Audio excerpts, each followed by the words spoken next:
Επιτευχθεί ο στόχος σε ό,τι αφορά τα γενώσιμα, θα δοθούν κίνητρα στους φαρμακοποιούς, ενώ θα μπουν περιορισμοί στους γιατρούς.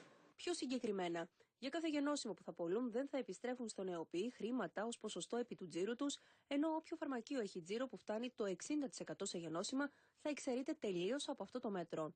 Σε δεύτερη φάση, οι γιατροί θα υποχρεούνται να καλύπτουν το 60% της συνταγογράφησης με γενώσιμα, σε διαφορετική περίπτωση θα μένουν εκτός ΕΟΠΗ.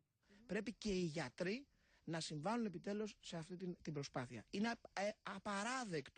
απαράδεκτο να βλέπεις στην Σουηδία κατανάλωση γενοσύμων 70%, στη Γερμανία 60% και στην Ελλάδα 19,8%. Είναι απαράδεκτο.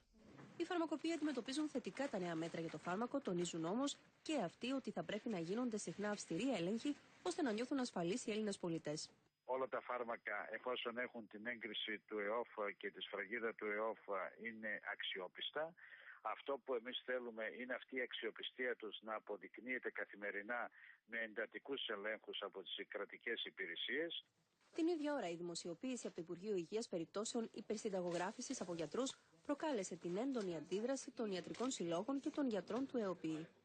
Η Ένωση Ιατρών ΕΟΠΗ ζητά επιτακτικά από τον Υπουργό Υγείας να δώσει στη δημοσιότητα αριθμό, ονόματα και στοιχεία ιατρών, καθώς και οποιοδήποτε άλλου θησαυρίζει μέσω της υπερσυνταγογράφησης, προτρέποντας συγχρόνως τις αρμόδιες αρχές του κράτους να εξαντλήσουν την αυστηρότητά τους και να τους τιμωρήσουν παραδειγματικά.